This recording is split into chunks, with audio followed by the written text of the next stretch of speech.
number 1 of the CFL here. Coming up tomorrow night, Friday Night Football between the Red Blacks and the defending champion Winnipeg Blue Bombers. You can see it 8 Eastern, 5 Pacific. And then Saturday, it's a doubleheader starting off with the Tiger Cats, the Rough Riders. It all wraps up with the Elks taking on the Lions. As promised before the break, we're a very interactive panel. We like hearing from you at home. And there's a lot of people watching this Week 1 action in the CFL on TSN, including Simone Lawrence, who really enjoyed the fact that Davis and I came to work today wearing the exact same kicks. Simone saying, man, did he just switch shoes with Sanchez? Simone, I didn't switch shoes. We're just wearing the exact same shoes, and no, we don't go shopping together. Can you confirm? I don't know. No, these are my shoes. Davis has his. Put up your shoes. Put up your shoes. Like they're different color. Look at that. What the heck? Mine are a lot bigger, thank God. That would have been embarrassing. Okay, so thanks for that, Simone. And let's go now to our their fans. Whoa. Mark, Maddie's jacket greater than Milt's jacket. Hot take. Hot take. Mark needs to clear his glasses. His glasses are fogged up or something. I don't know. I'm surprised we didn't get any beard comments yet, to be quite honest. So they're Fashion Santa down here. All right, let's go to our favorite of the bunch. Just read it, guys. Just read it. I saw your leg on the CFL desk. If you're ever Regina, call me. I can't believe that I gave permission to show this Rod tweet. is not showing his face on his sleeve. Oh my goodness, Rod and Regina. That's an offside comment, and I kind of love it. No, guys, call us, Rod. Look at Bert. No, just wait. This is my favorite. Dusty. Look at Bert. Dusty. Why was Dusty in the background? Dusty. The best part was they were just trying to show off Brandon Banks, and there's just Coach in the background just peering in. He's doing his thing, man. Can we show that one more time? Can we see Jim Barker one more time in that photo? How about the other one?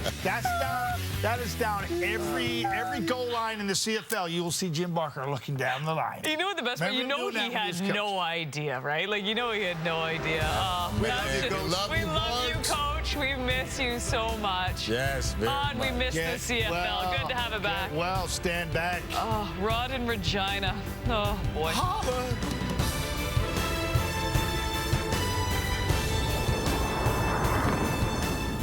Let's take a look at your halftime stats brought to you by 7-Eleven as the Owls are currently up 24-14. Probably the most impressive one of that list has to be the rushing yards. 111 without the likes of William Stanback. The reason?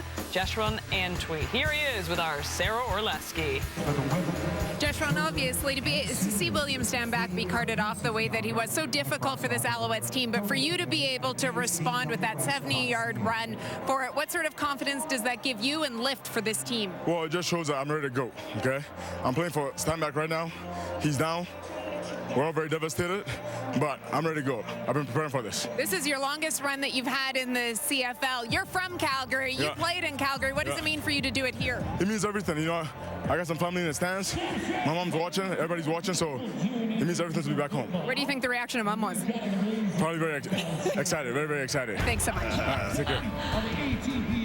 You gotta love when it's a family affair, don't you? And speaking of family affair, there he is, Corey Philpott. Milt, you love him. Love him like a play cousin. Love that whole story. It's amazing. Halftime in Calgary, the Stamps had a lead after a Kadeem Carey touchdown, but Montreal has moved ahead. Here's Carey now with Sarah. Kadeem, we saw flashes of what this offense can do in that first half, but the Alouettes were able to gain momentum. How do you take it back in the second half? Just stick to our routine. Stick to how we started off the game. You know, our game plan. So we're gonna go back out there second half, get to our routine, get to our game plan, and go take it to these men. Is it more about adjustments or execution? Execution, really. We had some stuff there that we didn't hit that we're about to go back to, and hopefully we get better results. Thanks for the time. Thank you. Kadeem Carey with 50 yards total offense, 25 in the ground and through the air, and he does have one of the touchdowns, but Glenn Suter, it's been a little tougher for Bo Levi Mitchell as that half went on. Yeah, I thought Vernon Adams, he got off to a shaky start because of that tip ball that was intercepted right at that beginning of the game, and then he grew into it and started to really progress and make things happen, get the lead in this game. Bo Levi Mitchell, on the other hand, started out red hot in the first couple of series, and then in the second quarter started to struggle with some defensive plays coming from the Montreal Alouettes. So back to the game plan, according to Kadeem Carey. Off the foot of David Cote, the Stampeders will have the ball, and they trail by 10 as the second half begins. It's Sean Bain on the return for Calgary. And finally taken down there by Rodney Randall until he gets up across the 30. Yeah, first half for Bo was 10 of 20, so at 50%, 114 yards, a touchdown, and an interception. But first couple of drives were real good. He took off and got a first down with his legs. He was making quick and decisive decisions over the middle. The accuracy was there. He got a couple of touchdowns and some production out of his backfield and out of Malik Henry. And then as that second quarter went on, Montreal made a couple of plays and a couple of opportunities missed. I think of the corner to Malik Henry where he was wide open for about a 50-yarder, and Bo missed him on that throw. So back to the game plan. And a little further back after the Bain return, there was holding on that play, and so it pushes Calgary back to start the second half, scrimmaging at their 21. Down 24-14. Mitchell to throw to start the second half, and he does complete it. Finds Reggie Begelton. Gets it up across the 25. Just a subtle look there to the wide side, to the outside, to the sideline, and then back into the middle to Begelton. But Bo is going to look at him, look hard to that left side, look hard over there, and then drop it right in the middle. And excuse me, over the 30, so a first down on that play. Mitchell to Begelton, enough to move the sticks up to the 31. Setting up a draw to Carey. And a big pop there with a Darius Pickett as they collide, but Carey ends up getting another yard or two afterward, but hard hicking a Darius Pickett. Did you miss this as much as I did? Sure did.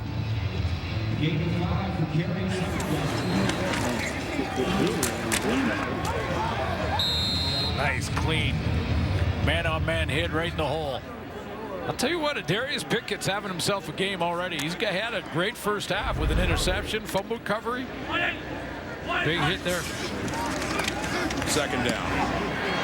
Richie Sindani has it. Another first down. Calgary on the move in their first possession of this half. Yeah, he got his feet wet last year, and Pickett had 23 defensive tackles. He got a sack on the board last year as well in the 14-game season.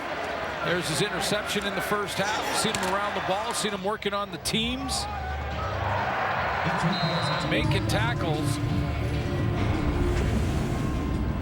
Baron Miles over there to congratulate him, defensive coordinator for the Owls. Liking what he sees. That was a gain of 12 in the third catch by Sindani from the Calgary 47. Goes right to Carey, who goes to the left and slams his hand down in frustration after going down just across the 50. Carey wanted Derek Dennis, the lead blocker on that throw. He wanted Derek Dennis to get on it and get going. He had big 6'3" in front of him. He said, come on now, get going. Get on your horse and get up there. Nacky caught him from behind. So just a gain of 2, a 2nd and 8. The Calgary 50.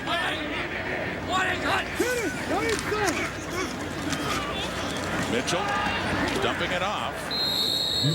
Does complete the pass to Kamar Jordan, and we have not said his name very much in this game. His first catch in this season opener, and not close to first down yardage. Was the Stamps leading receiver in the shortened season in 21, but they're staying on this third down. 5 to go up near midfield, so the gamble by Calgary early in the second half. They're just trying to draw the Alouettes offside. As said, 3rd and 5, and offside would give them a first down, but Montreal's not biting. And they know what he's trying to do is Pickett applauds, knowing that Montreal's not going to budge. Yeah, Pickett was in there clapping in the middle of that whole thing, because that was Bo Levi Mitchell's, that was his best Maverick impersonation. He was trying to be an actor there. I'm just talking about the hottest movie in the world right now. Top Gun. Barrett Miles says, yeah, that we had great discipline. We weren't jumping offside. That's what they tried to do. Good discipline. Don't do it. Nagy said, no, you don't get the Oscar for this one. We're not biting. No spoilers, though. I haven't seen it yet. Okay. I'm hearing it's great. Well, I'll tell you this. There's a reason why when Maverick wanted to get the team together, all the pilots together, they played football on the beach. There's a reason for that. There you go. Vernon Adams. Solid first half as it went along, even after losing William Stanback. He found the end zone. He starts with a 10-point lead in this third quarter. Tough circumstances for Jeshurun Antwi to come back to Calgary and step in, but talk about stepping up after the injury to William Stanback. Yeah, a couple big runs. This is the biggest 70-yarder. This is first carry in the backfield. Breaks tackles there, protects the football, protects it when he gets caught from behind here from Trey Roberson, but great start, and I love what he said to Sarah at halftime. We care about our teammate. We wish him a speedy recovery, but basically saying, I'm ready for this opportunity. I think back to the Hardy Cup when he was at the UFC at 16, and he had like over 122 yards or something in that game against UBC. Ended up losing in the Vanier to Laval that year, but he's got that big play potential and had it in U Sports. Well, a few years after, they went to the Vanier and they won it all, and so many of those dinos got drafted into the CFL in 2019, including that man, Jeshurun Antwi. Talk about being ready. Derek Wigan was ready for him on that play. A loss of 3 on the Antwi carry. So passing situation, under pressure, down goes Adams. Folarin Arimolade. Penalized in the first half for a hit that upset Montreal up, but he puts Adams back, and the Alouettes will be punting from their end zone. Same stand-up position back there at that defensive end spot. Up the field, a nice move. He actually gets chipped by Antwi as well, and still just gets great speed rush. So Joseph Zima standing a few yards into his end zone on a 3rd and 22. Bo Levi Mitchell and the Stamps should have good field position here, although another good punt from Zima. 55 yards. Good return, Malik Henry. Gets that one across midfield for a 20-yard return. Celebrating the sack. Arimolade, Calgary ball, down 10. Playing again at McMahon in this season opener 2022, the Alouettes leading 24-14 in the third quarter, but Calgary football, after the defense really stood up. And this time it's Dedrick Mills, the running back, not Kadeem Carey. We get a look at Dedrick Mills for the first time out of Nebraska. And a gain of 9. Had a very good preseason for the Stampeders. Yeah, just hits it hard and get that run game, get a little balance, and allow the O-line again to settle in. But this is real good field position to start the drive. In field goal range already and 1 first down. On the keeper by Mitchell, does move the stick, so first down for Calgary. Needing to get some momentum back in this game. They had it in the first quarter, but all Alouettes since then, including something that could have really switched the momentum Calgary's way, the unfortunate injury to William Stanback, but Montreal has held strong and increased their lead before halftime, hanging on to it by 10. But inside the 35, Calgary, 1st and 10. To the right, swinging it out for Mills. Runs into contact, trying to block ahead of him. And so a shorter gain on that pass.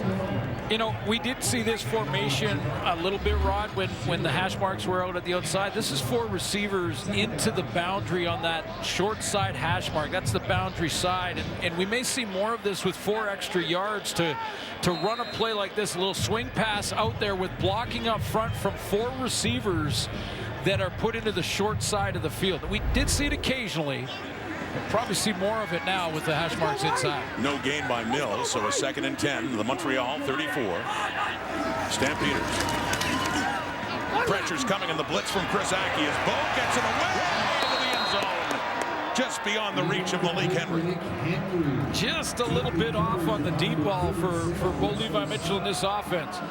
Seen some good throws, and there was one completion down the field, but this one, again, this is Malik Henry, and the last one was a corner, so they went in at halftime, and I guarantee you they sat and said, hey, this time run the corner and then flip your hips back down the seam and see if you can get them guessing. But pretty good coverage down there from Wesley Sutton. And the first field goal try for the veteran Rene Paredes of 2022 from the 41. At over 90% again last year at 91.7. So a big 3 to make it a 1-score game again. Alouettes still lead it, but it's down to 7. Well, the Alouettes have had more than one key injury tonight. Here's Sarah with an update. Yeah, well, Rod, obviously William Stanback being taken off on the cart, the most notable one for it. What we can tell you is that he has left the stadium with the doctor and gone to a nearby clinic for further evaluation. So we will wait to see whether or not we get any further update on that. But as you mentioned, that's not the only injury that the Alouettes suffered in that first half as well. Mario Alford will not return. He is out with an abdomen injury. And then Greg Reed, defensive back, suffered a knee injury in that first half too. Key players, Montreal. Thank you, Sarah. They have the lead still by 7. Going to work. A play fake to Henley. And in and out of the hands of the intended receiver, Eugene Lewis. Yeah, I think it's fair to say that Trey Roberson is on top of his game again. Again, like his quickness and speed to the football, remarkable. And back in 2019, he was the Calgary's nominee for Outstanding Defensive Player. And not very often does a defensive back get that nod. I'm not saying that's the way it should be. In fact, I would argue it isn't, but he got it, and he earned it. Passing again is Adams. It's intercepted. Jameer Thurman making the start in the middle this time. Was a will linebacker, now a middle linebacker, and a big pick. Another turnover going Calgary's way.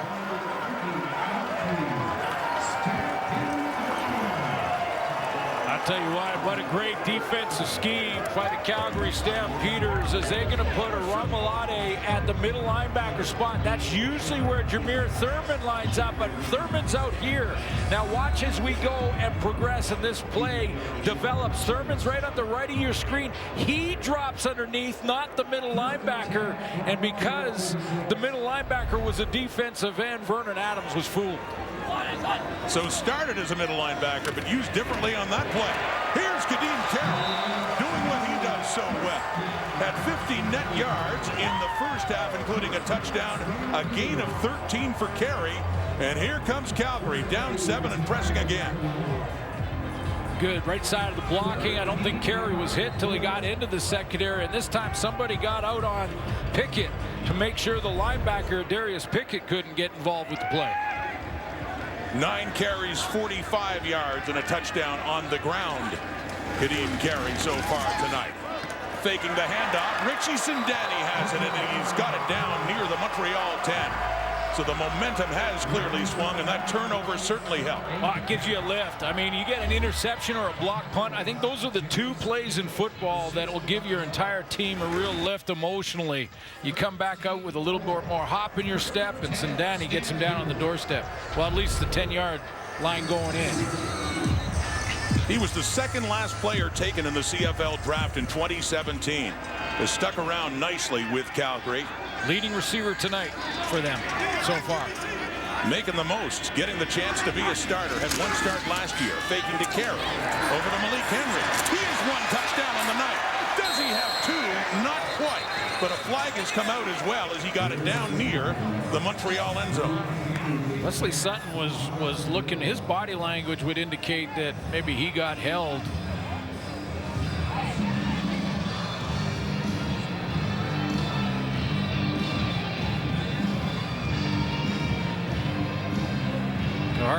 Kari says whether or not if it's against Calgary, they're taking it, obviously. Get them out of that score zone.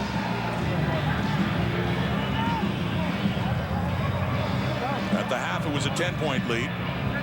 Calgary worked their way down for a good stand by their defense to get a Paredes field goal to knock that lead down to 7. And within scoring range again, but a penalty will be pushing them back.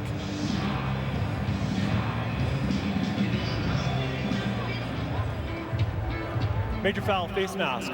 Calgary number 84. 15-yard penalty. That'll be second down.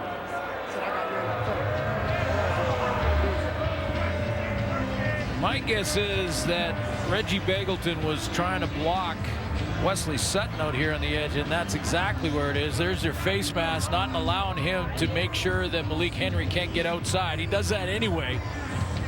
But there's your penalty. It's the ball on the 16-yard line.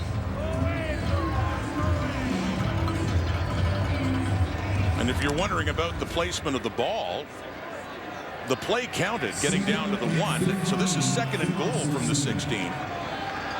Calling that penalty after the play. Low snap in the shotgun. Mitchell gets it away into the end zone, and it is high for Kamar Jordan. The coverage there as well for Montreal. And Mike Jones, former Winnipeg Blue Bomber, what a couple of Grey Cups with the Bombers, heading over as free agent. Yeah, I think he's really going to help this Montreal secondary. I mean, first of all, you come from a team that has built a winning culture and has done it back-to-back years. And you come from that team, you understand those little things that it takes to get you over the top. And he makes big plays in important games. This is an important game to start the season. Start everything off on the right foot. That's a good play on defense. Talk about the right foot of that man, Rene Paredes. Making it 2 for 2 and working Calgary that much closer. A couple of field goals in the second half, and what was a 10-point lead is down to 4. Anthony Calvillo back with the Alouettes. Sarah Orleski will have more on that story. 24-20, Montreal still in front. Who better to work with veteran quarterbacks than one of the greatest quarterbacks in the history of the CFL? Anthony Calvillo back with Montreal. Let's go back to Sarah. Rod, absolutely. Think of what a resource it is for Vernon Adams and for this entire quarterback crew to be able to have Anthony Calvillo here as quarterback's coach, something he's come back to after the offseason. When you look at it, I asked Vernon Adams about having Anthony as a quarterback's coach. He said he's a lot more patient with him now than he was back in 2016 when Vernon first came into the league. And so when I asked Calvillo about that, he admitted there is no doubt he certainly has become a much more patient coach, much more collaborative as well. But one of the things that he is working on a lot with Vernon, he said, is the eye placement for Adams. Where his read starts, where it finishes. But they think that this could be a lot of great things coming out of this quarterback group. One thing that Calvillo said is that Kahari Jones, with the culture of this team, it reminds him a lot of what it was like when he had Don Matthews as a coach. He lets players play. Yeah, it's interesting. You talked to Vernon Adams about how he has helped and how Anthony Calvillo, I mean, again, one of the greatest of all time to play at that position. And, you know, whether he's talking to Vernon Adams or he's talking to the backup in Trevor Harris, there's a different style of players. They have a different hit list, a different list of the top 20 sort of plays out of different formations that they like. And Anthony Calvillo's been in that position, so he goes, hey, I get it. I'll make it for each one personal. And give each guy, each quarterback, Rod, a chance to just feel as comfortable as possible. And I've seen that influence already from last year to this year in Vernon Adams. I mean, he's had times when it hasn't worked out and there's been an incompletion or a high throw or the interception early, and it didn't look like it bothered him as much now as it did last year when those kind of mistakes happened. So that kind of influence and having a guy that's been in that spot, so important. It's a great example of someone who persevered despite struggles early in his career. After that first down catch by Eugene Lewis, and looks like a nice catch down here for the Alouettes. What a snag by Gino. He has to go and get this. This is, you know, when you hear a scout or a coach say, the guy's got this long reach. He's got a huge area code. He gets out there. This is where it comes in handy. Now, they're going to review it and take a look, make sure that ball didn't touch. But look at the stretch. And those long arms going out there to pull it in. 25-yard gain. That's a pretty catch. I have a feeling he's going to make a few this year. He certainly made a few last year. Oh, yeah. The season before that in 19, the third in receiving yards last year and the most targeted receiver in the CFL, Eugene Lewis. So after that catch in a crowd there with Reggie White, it's Jeshurun Antwi who does take the ball and that first down gain. Let's go back and take a look at one more time that Eugene Lewis catch. I mean, this is where the X's and O's leave and the athleticism picks up. And I said it off the top, and I'll say it one more time, and I won't drone on it, but world-class athletes putting on a show. That's what you watch when you watch Canadian football. And talking to him last year, we joked about him. You're right. Some world-class catches by Eugene Lewis. He and Jake Winneke would have practice competitions about spectacular catches. Winneke make a fair number as well, as that one falls incomplete. Jonathan Moxey. More targets than any receiver in the Canadian football last year. So you know, whether it was Vernon Adams in there or Trevor Harris when he got some limited starts and playing time as an Alouette, they were going for Eugene Lewis. And Eugene Lewis has all the tools in his tool belt to be the leading receiver in the Canadian Football League. I know there's a lot that are going after that title, but man, he's got it all. So a good bet. It's Blocked. The try was blocked, and the Alouettes do come up with the ball, but still, well, they'll lose Calgary the ball football, they lose it anyway. It doesn't matter.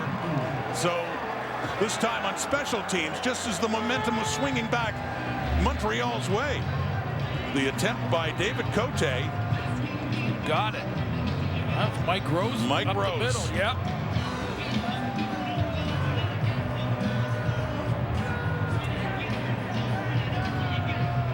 I mean, Mike Rose with a bull rush down the middle.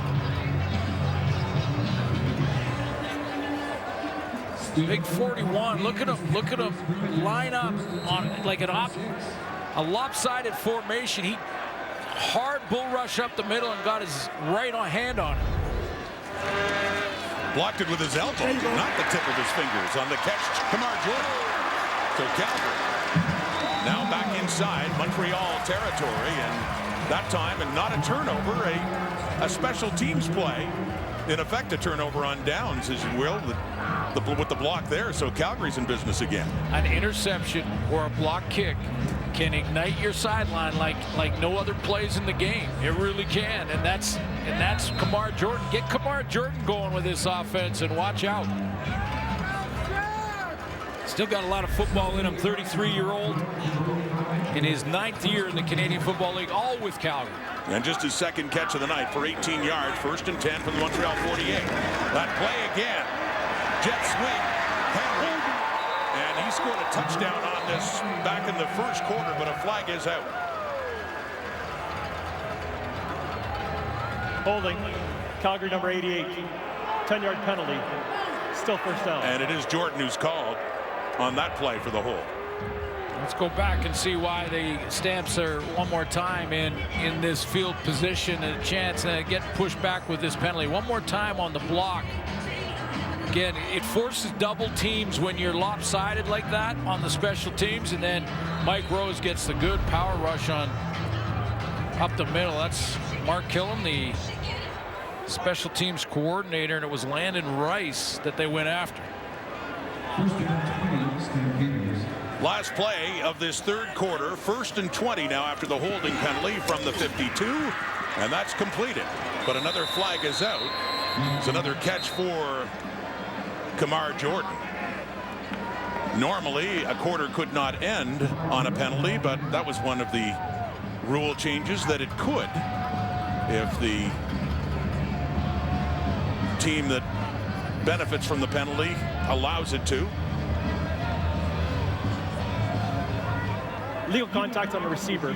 Montreal number 32. It's a 10-yard penalty. Remains first down, and that's the quarter.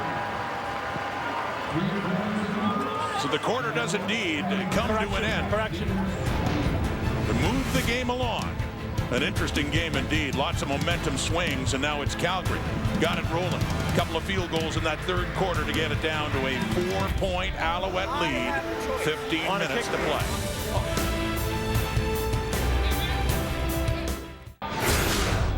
We run these stats after 3 quarters. Not quite over yet. We'll explain in a second. But you look at those numbers, Glenn, and Calgary in that third quarter rising up, defense, special teams, and getting to within 4 points of the Owls. Yeah. Defenses are starting to figure it out and make adjustments. That's the game is all about adjustments. Seeing a few more penalties in the third quarter. And part of the reason for that is this is the first game kind of coming out of training camp in the preseason.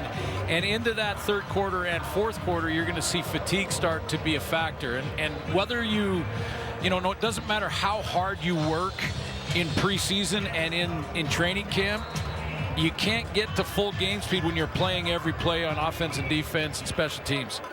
As mentioned, in the interest of game flow, a new rule this year that the quarter can end on a penalty, but the team benefiting has the option. Dave Dickinson wanted to have that one final play, so here it is in the third quarter before they switch ends. And it is caught on that 1st and 10.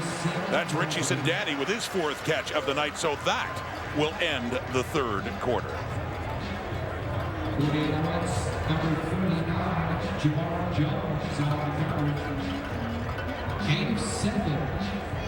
Well, you know, there's always something new on Gary Jones. In his 3rd season as head coach of the Alouettes, took over when Mike Sherman was suddenly fired just before the 2019 season.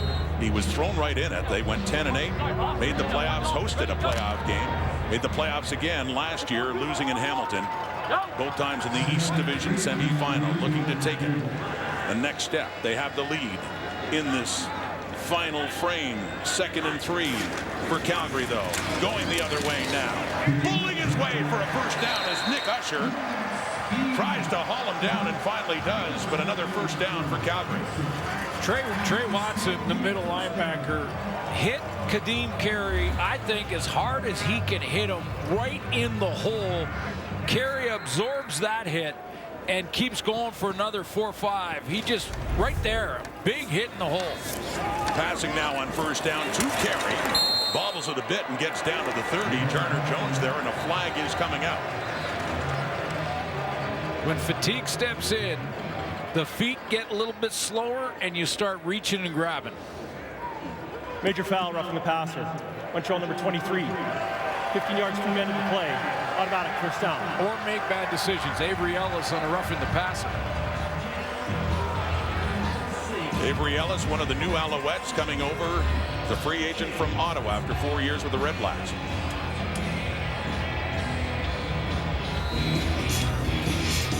Had a free shot.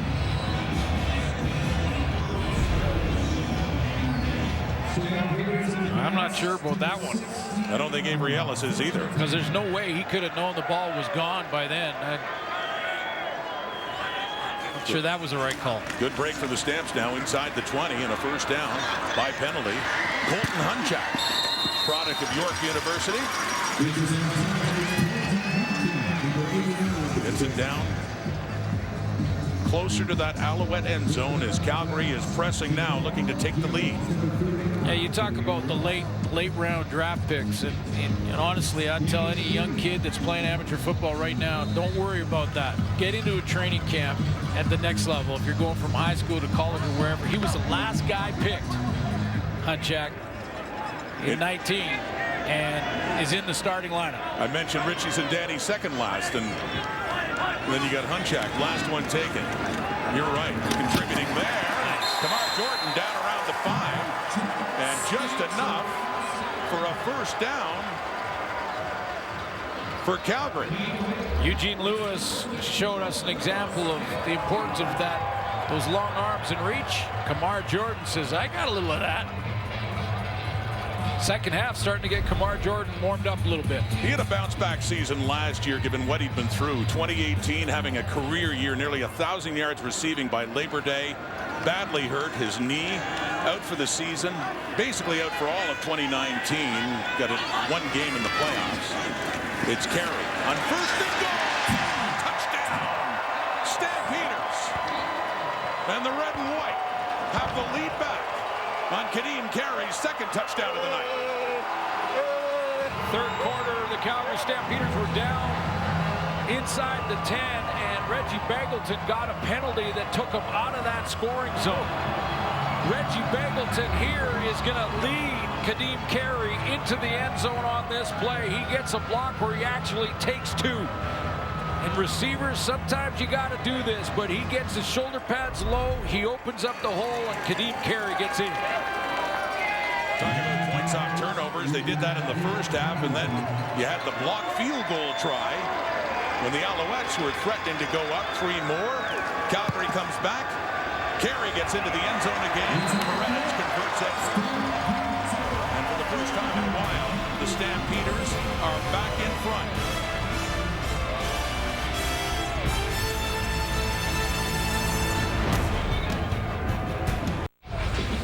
Every player makes a mistake. The great players come back and make amends. Begelton comes from the opposite side of the formation, number 84, and he is going to be the lead block and kick out.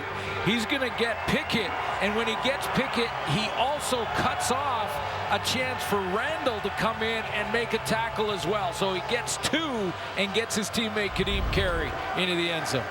Like he planned it that way. CFL just started. Carey takes it in. Let's go, baby! And Calgary has the lead, 13 unanswered points after Montreal had 17 unanswered in the first half. It's Tyson Philpott. There you go. With that return up to the 40. There's a nice little glimpse at what he's capable of. Good return for Tyson Philpott. Not only a proud dad, proud mom. Looking on as well. Colleen Purcell there to cheer on one of her sons, Jalen of the Stampeders, injured and not in this game. They were hoping both brothers would be suiting up, but for the Twins, one half of them in the visiting Alouettes with proud mom and dad.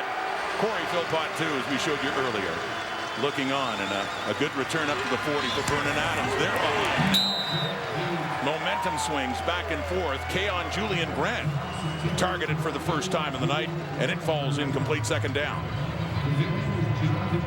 Well, complete momentum, not only a lead change, but a complete momentum swing with a block kick, an interception, points accumulated because of that great field position created by the special teams and defensive play.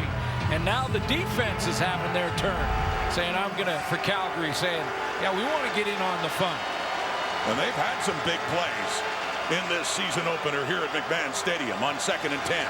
Montreal 41 Adams with time, shorter pass to Antwi, up across the 45 and taken down shy of a first down. So another punting situation here for Montreal.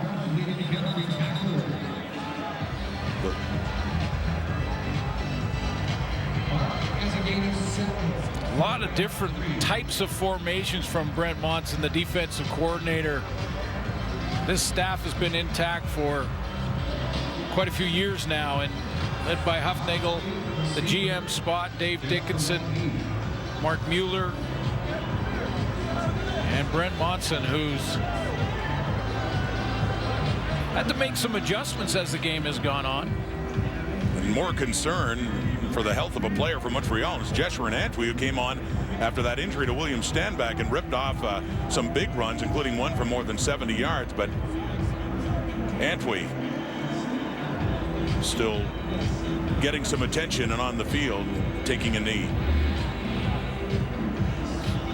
Pretty good hit. That's Cameron Judge. Dave Dickinson said that was a big signing for them in the offseason, and he's had a tremendous camp. And he takes another hit, I think, late going over the top there, yeah. From the safety, Raheem Wilson, so. I think he's going to be okay. Antwi looks fine as he heads off. Said thrust into a difficult situation with their star feature back, William Stanback, with a lower left leg injury, and has left the stadium, as Sarah had reported, to get further attention and evaluation. So Montreal has to punt it away, a 51-yarder for Joseph Zima, as Marc-André cannot wrap up. Malik Henry reverses his field and ends up with a hard-earned return there for the Stampeders. Things looking better now for Bo Levi Mitchell. They were down 10 to start the second half. He's 21 of 33, and Calgary has the lead and the ball. Tune in at 3 Eastern, noon Pacific to catch the action. American Wyndham Clark has the one-stroke lead. He's at 7 under. Top Canadian, not too far behind at 4 under par. Tied with several others is Mackenzie Hughes of Dundas, Ontario. Watch that on TSN. Watch this on TSN. We got a finish, 10:40 and counting here at McMahon Stadium in the season opener. Ripping off a big run. Newcomer to Calgary, Diedrich Bills. And a first down off this drive as the Stampeders try to increase that 3-point lead. Yeah, Derek Dennis and Zach Williams on the left side of the formation. Watch the down blocks from them. And when Mills gets the ball, he's thinking, wow, look at that. We could drive a truck through that one. I mean, that's a massive hole with no one around. And he's into the secondary. Derek Dennis back in Calgary for a third go-around. He was the top offensive lineman in the CFL back in 2016. Faking the handoff to Mills, swinging it out there for Reggie Begelton, but that is too far. Yeah, two-time nominee for outstanding lineman. You go back to 16 that year, and just a great year for Derek Dennis. I would consider, from all reports that I've heard out of Calgary, that he had a veteran camp. I'm going to call it a veteran camp. That's the nice way of putting it? Well, I'm going to say he had a veteran camp where, you know, this is a guy who has been an all-star and a dominant left tackle in the Canadian Football League. And, you know, maybe watching him in practice at times, you thought, has he lost a step or is he still okay? And then he gets out here and produces when the lights are on. Well, we talked to Dave Dickinson beforehand as Mitchell just tucks it in. Gets a few yards, but he had pointed out he expects more, not only from Derek Dennis, he expects more from his quarterback, Bo Levi Mitchell, and from Kamar Jordan as well. A demanding. At 33 years old, Kamar's at 33, and Bo Levi is at 32 years old. So those are your core guys that you got to get production out of. Looked like Bo was a little nicked there. Yeah, limping off the field is Bo Levi Mitchell, and punting again is Jimmy Smith. A punt at 52. He's kicked well tonight. Tyson Philpott, the rookie in his CFL debut, back here in Calgary on the return. We'll go back and take a look at that play because Mitchell went down here after he took off. This is the second time he's run the football. You don't see that very often. I think the ankle maybe, or that toe maybe caught underneath. Rolled on a little bit. Testing out that calf as well on the left leg. If he can't go back in, Jake Nair, the second string quarterback standing by, who made his CFL debut against Montreal. Here's Antwi again. He is just fine, thank you, getting it up across the 35. And a first down for Montreal. Yeah, that was a key stop for the Montreal defense. The momentum had switched, the lead had changed, and they needed that stop when Vernon Adams couldn't produce a first down and had to kick it away. And they get the stop. That's giving a little momentum to their offense and a first down. And we had 95 yards filling in for William Stanback quite nicely. Reggie White on the receiving end there for Montreal. He's trying to work his way to another Alouette first down, and he gets close. Pressure from Brent Monson, the defensive coordinator from the Calgary Stampeders here. They're going to send pressure. So the key is, when you're sending pressure, the key is, can the quarterback get that crossing route before the pressure gets home? Vernon Adams, you've got one steamboat, two steamboat, pressure coming, get rid of it. You can't block all of them. Executed just like you draw it up. Second down and inches. He gained just about 10 yards. A lot of it after the catch for Reggie White. Whistles blowing it dead as they'd set up a draw for Antwi. Timeout, Montreal. Born in Ghana, lived in Israel, moved to Calgary with his mother, Jeshurun Antwi, when he was 12 years old. Started playing amateur football shortly after that here in Calgary. And as mentioned before, one of many former Dinos to be in the CFL and to be in this game tonight. A lot of them with Calgary too, not all of them playing tonight. And if you want to find another guy, another reason to cheer for Antwi, I've got one for you. What's that? When he was at the UFC, he loves puppies, and he started working volunteer time to rescue puppies. Right, I remember that.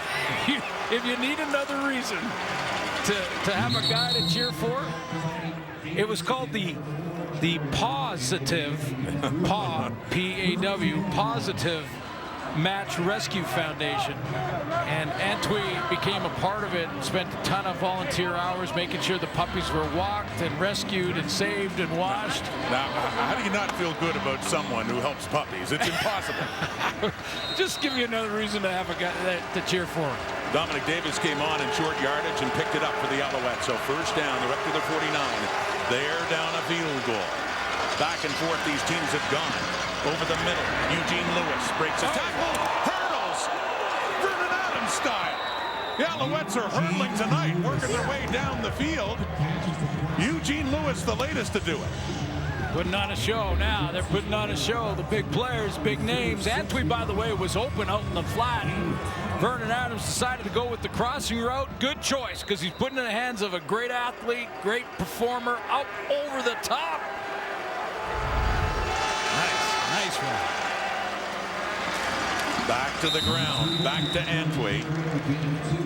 And do you think Eugene thought, well, his quarterback can hurdle, so can I? Yeah, but just think of this in how fast the game happens on field level. You see the game from field level, full speed, and basically the ground is moving, but the speed is so quick, and to make that decision in less than half a second to jump over a tackler, you know, not very many people could do that. It's remarkable. He has 4 catches for 112 yards, including a big 55-yarder in the first half that helped Montreal answer after falling down 7. They're down 3. Another completed pass. This one into the hands of Jake Winicky. Just his second catch in this season opener, but an impressive drive for the Alouettes when all that momentum seemed to be going Calgary's way. Especially when you consider, you know, the time that's running down right now. I mean, so time-consuming drive, about to get into the red zone. Entertaining game with 51 points on the board. 5:16 on the clock. Adams dumps it off to Antwi. And he takes it a few more yards. They're inside the 20. You know, Vernon Adams, such an instinctual player. I mean, he's, I think, sometimes at his best when he's sort of making it up. Like, you're the bottle cap and we'll just make it up. He thought he was going to run there. That got kind of closed down. He got his hands up. Again, the balls are the play is happening in full speed. And Antwi keeps with it, keeps focused, and is ready and available.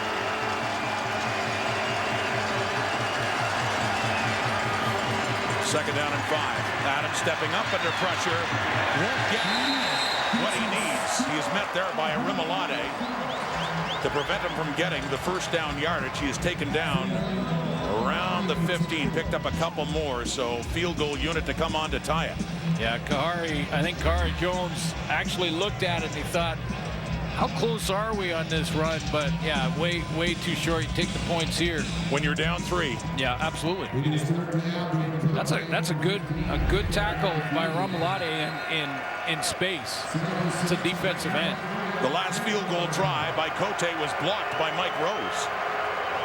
If he's successful here, we could have a tie game again. From outside the 20, he is indeed successful. It was tied at 7. It was tied at 14. It is now tied again at 27.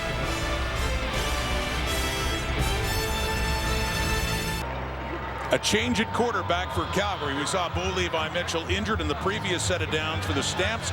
Jake Mayer, who made 3 starts in place of Mitchell last year, is in now, and his one and only CFL victory as a starting QB came against Montreal in Week 3.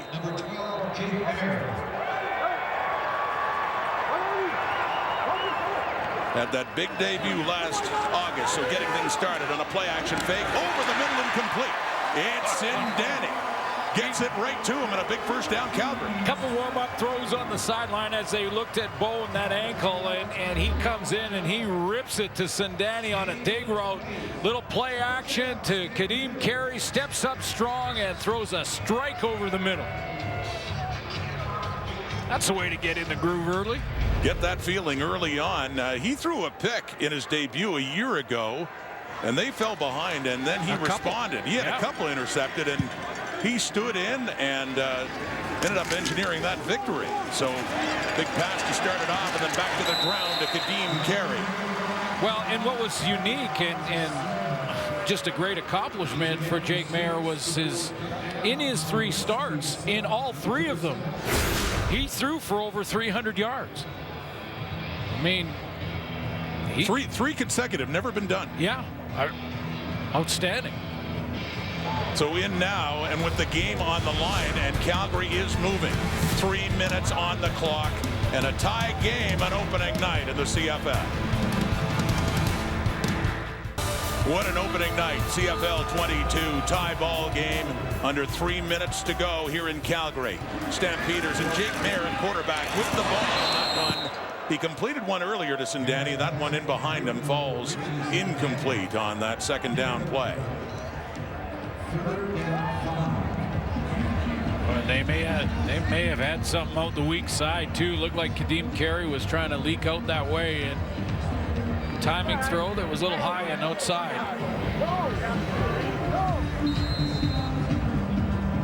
So Jimmy Smith, Australian punter, acquired in a trade 4 days ago from Saskatchewan.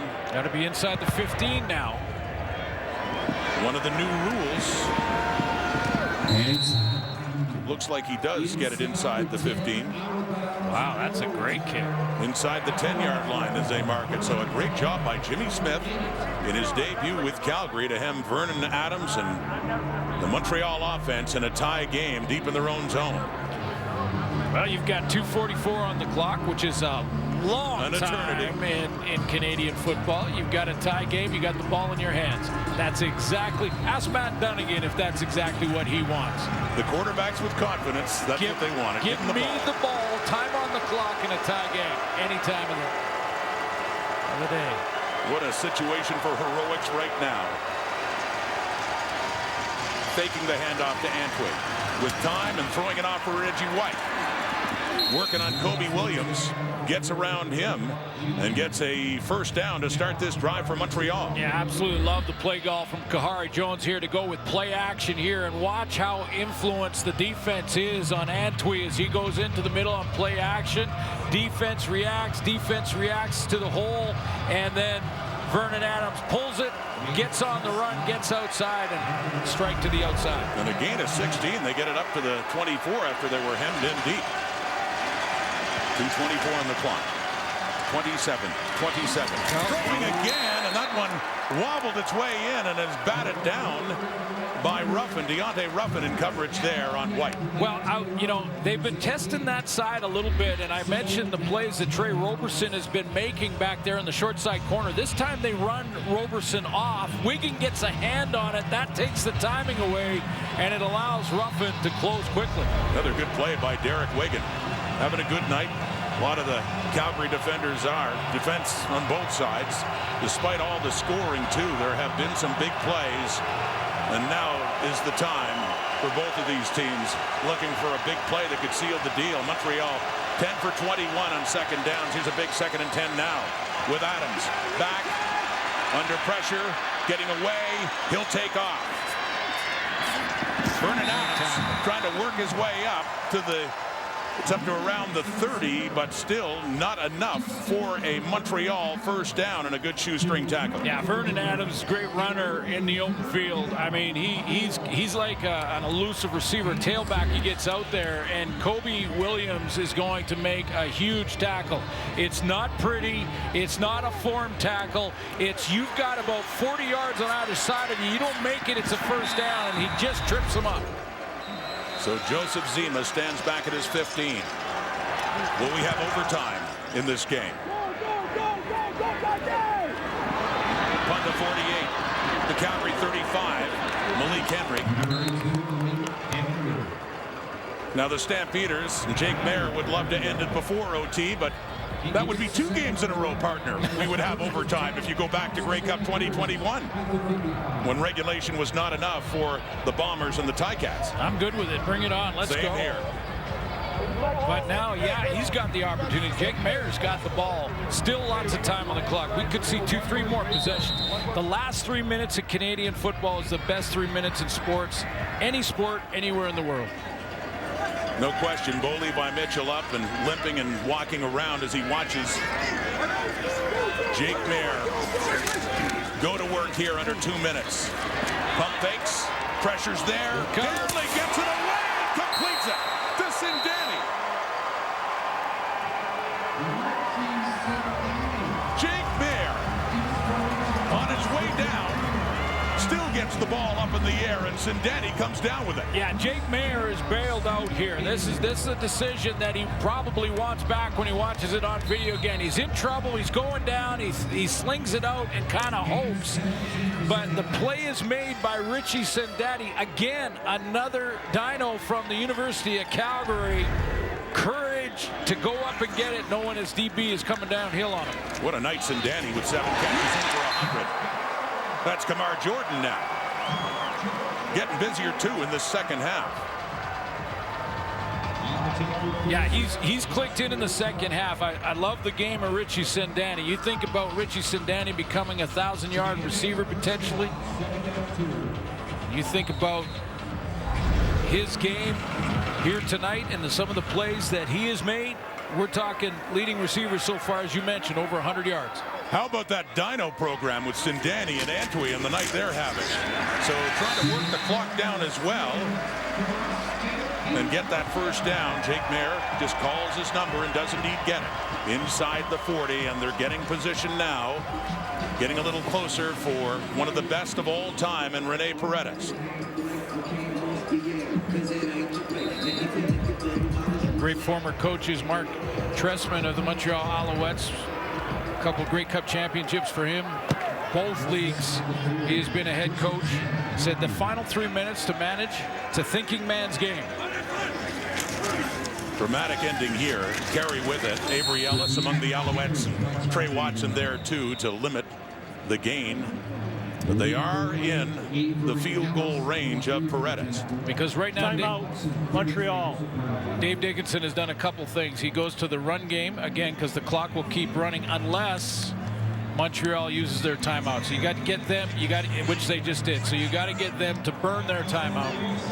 Then you keep it in the middle, you're in field goal range now. It's a long one, though. This is not a gimme from where it's at.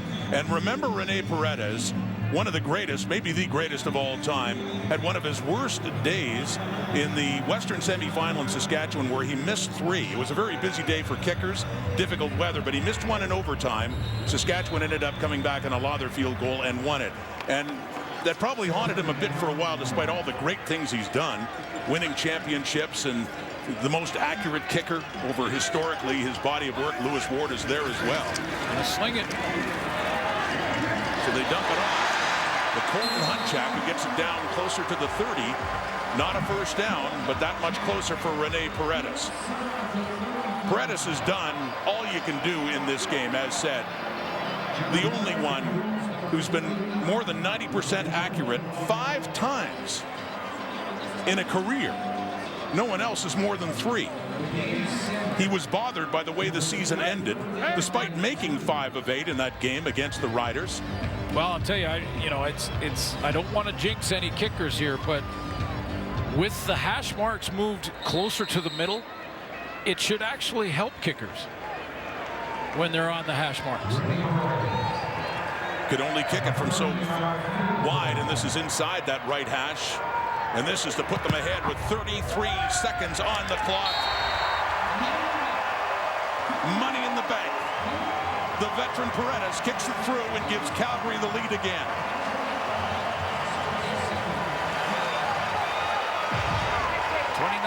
Seconds still there, but the hold was there, the kick was there, money down the middle.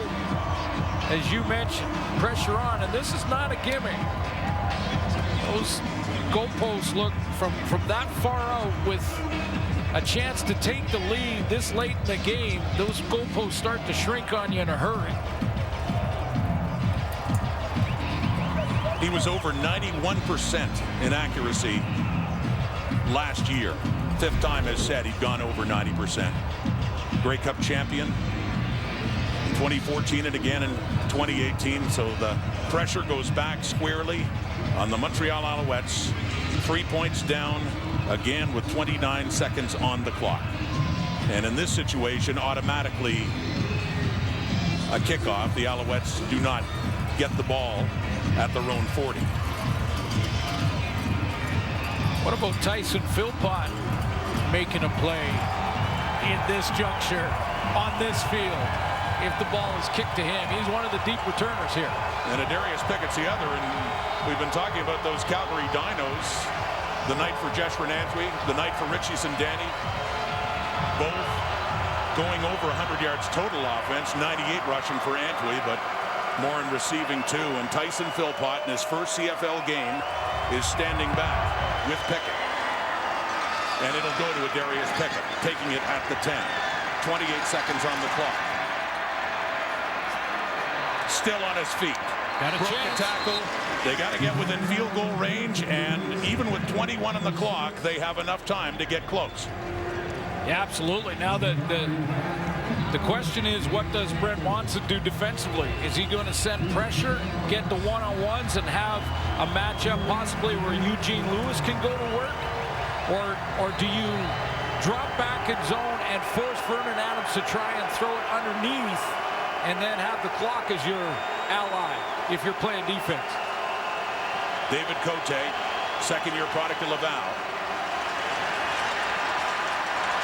Adams got rid of it. Avoided the sack, got it away. It falls incomplete.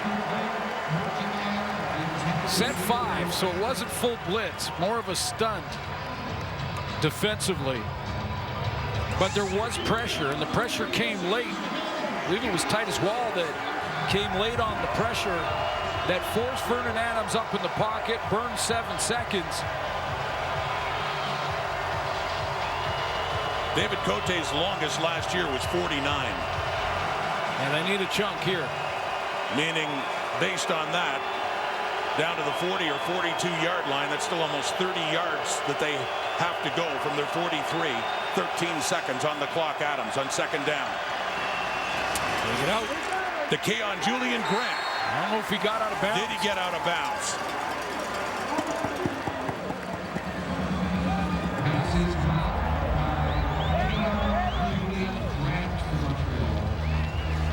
Up to the 52.5 of Montreal.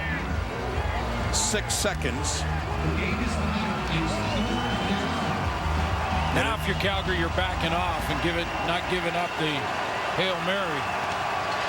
I'm not sure they can squeeze 2 plays out here. So this could be the ball game on 3rd down for Adams. It definitely is the final play. Running around. And Adams finally does chuck it deep down the field to the end zone. No. Incomplete. What a finish. Calgary comes back.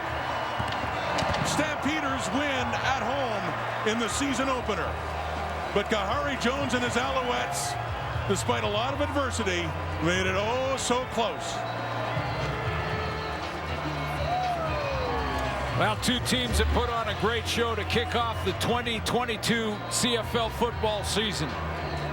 Scoring was there, big plays there, down to the wire. Last play of the football game to decide it, and the Calgary defense makes the play they needed to. But it was close. Reggie White had a shot at it. What a finish to the game. What a start to the season. CFL 2022 in the books. As Rene Paredes with the margin of victory, that winning field goal. And Calgary starts off with a victory. Oh, Vernon Adams. What a night he had in so many ways. The Alouettes lost William Stanback. They lost some other key players too, Mario Alford and Greg Reed. But they kept coming back. But it's the Stampeders overcoming adversity as well. And ultimately they do prevail. We enjoyed this, and it'll keep going too. Tomorrow night in Winnipeg, and a doubleheader on Saturday in Week 1 in the CFL on TSN. Thanks for watching, everybody. Have a great night.